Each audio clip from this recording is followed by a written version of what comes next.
लकल हम्द या अल्लाह अस्सलातु वस्सलामु अलैका या रसूल अल्लाह अम्मा बाद। सिलसिला है हमारे नाज़रीन और नाज़रात के किए हुए सवालों के जवाब देने का। ख्याल रहे कि हमारे नाज़रीन और नाज़रात हमारे चैनल के वीडियोस के कमेंट्स में अपने सवालात लिखते हैं। हम उनके सवालों के जवाबात कुरान और हदीस और दीगर किताबों के हवालों से पेश करने की सआदतें हासिल करते हैं। हमारे नाज़रीन में से इन्होंने सवाल की हैं कि जब हम इशा की नमाज अदा करते हैं उस वक्त तहज्जुद की नमाज वित्र से पहले अदा कर सकते हैं? ये इनका सवाल है कि इशा की नमाज अदा करते हैं, उस वक्त तहज्जुद की नमाज वित्र से पहले अदा कर सकते हैं? ये इनका सवाल है। सवाल में ही गलती है। मेरी प्यारे साइला, आपने जो सवाल किए हैं आप याद रखिएगा कि तहज्जुद की नमाज के ताल्लुक से आपने पूछा है कि आप इशा के वक्त वित्र से पहले तहज्जुद पढ़ना चाहते हैं, यानी इशा की नमाज पढ़ रहे हैं और इशा की नमाज पढ़ने के बाद फिर आप वित्र से पहले तहज्जुद पढ़ना चाह रहे हैं। तो पहले तो एक गलत फहमी आपको है, वो याद रखिएगा। अगर आप इशा की नमाज पढ़ रहे हैं और इशा की नमाज आपने पढ़ा और उसके फौरन बाद तहज्जुद पढ़ना चाहते हैं तो वित्र से पहले, तो ये तहज्जुद का तो वक्त ही नहीं हुआ। उस वक्त तहज्जुद का वक्त याद रखिएगा कि तहज्जुद का वक्त होता है इशा की नमाज पढ़ के जब आप कुछ देर के लिए सो जाए, आप उसके बाद तहज्जुद पढ़ सकते हैं।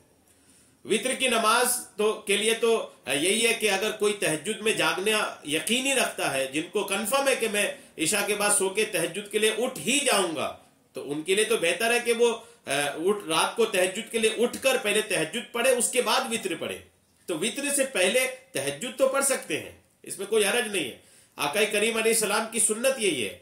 आका करीम वित्र की जो नमाज है वो रात को तहज्जुद के लिए जब आप उठते थे देर रात में, इशा के बाद सो जाने के बाद आका करीम अलैहिस्सलाम जब तहज्जुद के लिए उठते थे तो पहले तहज्जुद पढ़ते थे, उसके बाद वित्र पढ़ते थे। और आज भी बेहतर उसके लिए जो इशा पढ़कर सो जाने के बाद तहज्जुद में उठना यकीनी रखता है कि नहीं मैं उठ ही जाऊंगा या उठ ही जाऊंगी, अगर यकीनी तौर पर है नींद खुल ही जाएगी, तो ऐसों के लिए तो मुस्तहब यही है कि जब तहज्जुद के लिए उठे तो उसी वक्त वो तहज्जुद पहले पढ़े, उसके बाद आखिरी नमाज जो है वो वित्र की पढ़े। ये तरीक़ा मुस्तफ़ा भी है, आका करीम अलैहिस्सलाम की सुन्नत भी यही है। लेकिन आपने ये पूछा है कि जब हम इशा की नमाज पढ़ रहे हैं उस वक्त वित्र से पहले तहज्जुद पढ़ना, तो इशा पढ़ के फौरन बिना सोए तहज्जुद की नमाज ही नहीं होती।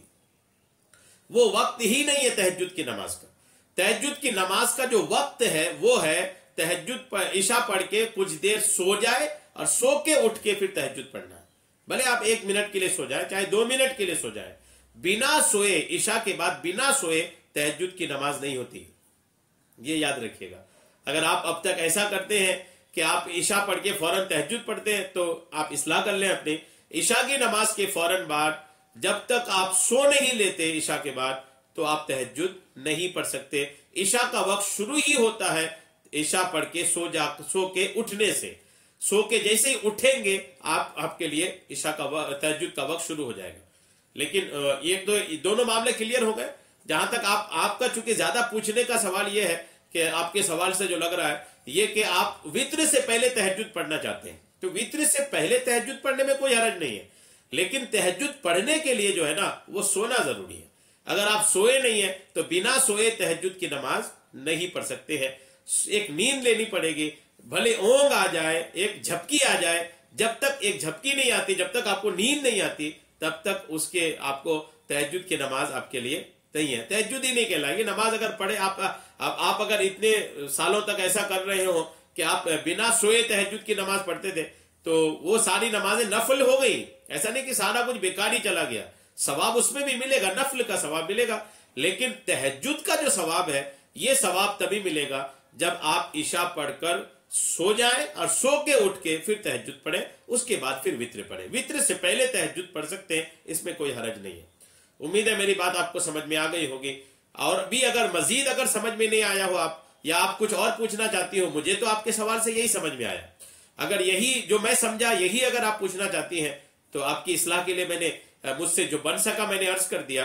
फिर भी अगर आपको बात समझ में नहीं आई हो, अगर कोई आपका पॉइंट बाकी रह गया हो या कुछ आपके ज़हन में अभी भी कोई बात रह गई हो, तो आप कमेंट्स में लिखिए इसी वीडियो के, मैं इंशाल्लाह और क्लियर करने की और इस पर वजाहत के साथ मैं आपको अर्ज करने की शहादतें हासिल करूंगा, क्योंकि नमाज का मसला है, नमाज की बात है, और वो भी तहज्जुद जैसी आलीशान नमाज है, तो इसको तो बहुत ज्यादा इस्लाह करके, मसाइल पूछ के, सीख करके पढ़ने की हाजत है, क्योंकि इस नमाज की बहुत फजीलत है, बहुत फजाइल है।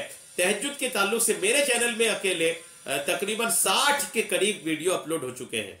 तो इतने सारे वीडियो इसके फजाइल में, मसाइल में, मुख्तलिफ सवालात के जवाब में अपलोड हुए हैं। आप सोच सकते हैं कि इस नमाज की कितनी अहमियत है और लोग कितनी दिलचस्पी ले रहे हैं। अल्लाह तबारक ताला तमाम तहज्जुद गुजारों की बरकतों से हम सबको तहज्जुद गुजार बनाए और तहज्जुद गुजारी में साबित कदम बनाए।